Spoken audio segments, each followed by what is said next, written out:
Another project of yours is called Thingfish, which is about, as I understand it, sexually transmitted disease, particularly amongst homosexuals. And I would say it was AIDS, if you like. Which well, in this thing it's called the mystery disease, but it's quite obvious that it is an AIDS-like disease, and it's been manufactured on purpose, and it's being transmitted on purpose, and the purpose is to rid the planet of certain people. I believe that AIDS, in reality, is not a natural accident. It's not a natural disease that just sort of evolved. Somebody cooked it up.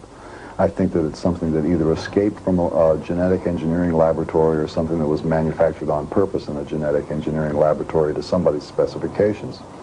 I also believe that all the warfare of the future will be conducted with these biological agents, because now that gene splicing is a thing that can be done, it is feasible to consider the preparation of certain diseases which will kill only specific races, nationalities, or people with certain interests, because you can tailor the disease to attack certain things in certain categories.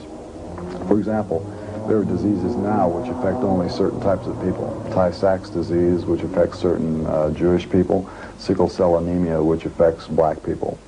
If you want to narrow it down and carry it to ridiculous extremes, I could see somebody in an American laboratory, or maybe even in a Swiss laboratory, making a disease that would kill only Iraqis, or only Iranians, or only Libyans, or only Russians, or only people from Newcastle, whatever they decided to do, you know? But these are very serious allegations, Frank. I mean, what actually makes you believe this? Do you have hard and fast evidence that this is the case, or is it just something that you've theorized? No, this is just the opinion of an aging buffoon. You know? Just think nothing of it. So, you think that possibly America or any other country in the world could increase its power and its standing internationally by actually utilizing these agents? Let's look at the world the way it really is. Government is a joke. Governments don't do anything. That's like a cardboard cutout that hides where the real machinery is. The world is a place that does business. The world is run by multinational businesses that mostly sell weapons to each other. And then you have sugar business, oil business, coal business, you know, business. And when the guys who run these things say jump, all governments jump. And it's foolish to consider the possibility of nuclear war, because from a business standpoint, it's impractical. It stops all business. So, the way you have to look at it is, the chances are much more likely that the sales will continue of missile delivery systems, but what will be in the warheads will not be things that destroy real estate.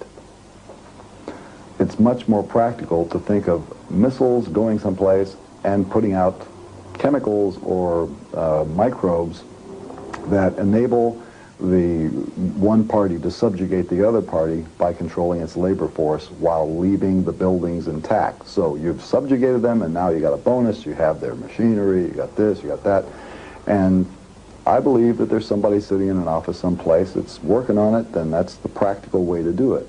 You can scream about nuclear war, and you have people running around with signs and stuff like that, but I don't believe there will ever be a nuclear war, because it's just impractical from a business sense. Meanwhile, the companies that are building delivery systems are making plenty of money, billions of dollars, because the money goes into small arms, delivery systems, medium-sized arms. Their commerce is still going on, and that's why they're alive. That's what they love to do.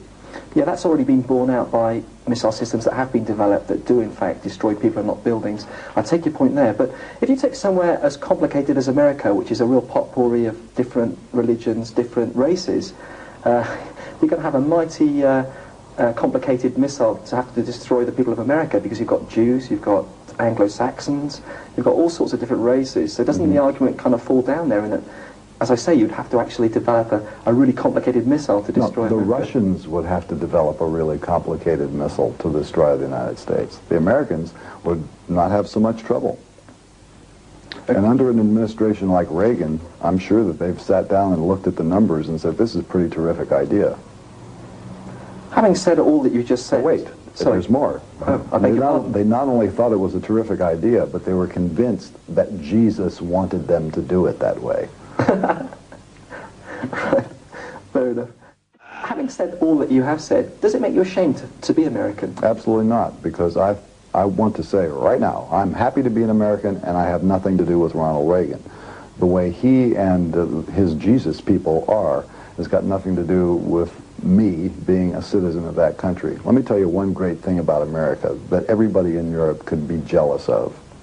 For the landmass that we have versus the landmass of the European part of the world, you have more hatred per square foot from country to country than exists anywhere in the United States. The idea of the ethnic pride and the grudges that go back thousands of years that will keep this part of the world a disaster area for centuries yet to come is something that we will not experience in the States. And I'm happy to be from there rather than from here, because over here you have to choose. You get to be English, or you get to be French or Polish or whatever it is, but you have to say we're the best, and you live your life thinking that you're the best and the guy next door is a poothead.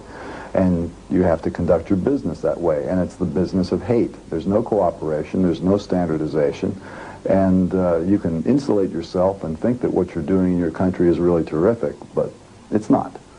Ultimately, it bites. And in the United States, weird as it is, there is always the possibility that something good could happen all the way across the country. There is a national feeling there among a large number of people, even though the guy from Vermont might have totally different tastes in politics and everything else from the guy in Texas. They are still Americans, and they're happy to be that way. You don't hear people saying, I am a European and proud to be that way. You hear them say, I'm French, and the rest of you guys go die. Do you ever get tired of being treated as something of a rock and roll oddball or eccentric? Well, it's always boring, but I mean, that comes with the territory. I would rather be treated as an eccentric than have to do the things that people do in order to be treated as one of the real guys. You know, that's stupid. I'm not going to grow purple hair or wear clothes with a diagonal zipper on it, you know, and sit around all day going. But it's a tremendously powerful mainstream in America, isn't it? I mean... Well, who wants to swim in that? Exactly. It moves toward the Christians. But I wonder what you really did feel about that, because we, on our program, get a lot of videos over from America, and they do seem very formularized, and it must be very difficult for somebody like you to actually be able to survive and create some sort of living within that. Why, it's next to impossible. So how do you cope? You just go against the grain? Well, my theory is you do have to do two things. One, you keep going. No, one, you don't stop, and two, you keep going. And then you get whatever comes up. But now the reason I asked was because you've been talking about your independence and how valued it is, and by signing to a big corporation, which is very powerful not only in entertainment but in defense and a lot of other areas as well, you might lose that independence, and you might actually... How? All I do is deliver a product to them, and all they do is distribute it. They don't tell me what to record, when to record it, or anything. The work is already done in the United States. They pay me for the privilege of shipping it around outside the United States. Okay. Frank, finally, I'd like to ask you... Actually, I've got a great idea. Maybe we can find some way to work the defense. I know they only make defensive weapons, but that would be a great delivery system for an album. You know, what a way to release an album. You know, for those hard-to-get-to areas, you know. And it's a good way to test the missile to see whether it actually will fly, because in the United States we have all these missiles on the ground, but they have these computer chips from Texas Instruments, and we don't know whether they're going to go anywhere. So EMI Thorn has the possibility to rush release this album, which they're a little behind on. They have a chance with 4 missiles. They can test the missiles, and we can, you know, have a committee meeting and choose the right country to aim the things at, and send a sucker over there with just a few of them in the warhead, and it would be a really great way to tie the two companies together. Frank, I'm sure the marketing boys are working on that even as we speak. I hope so. Thanks a lot.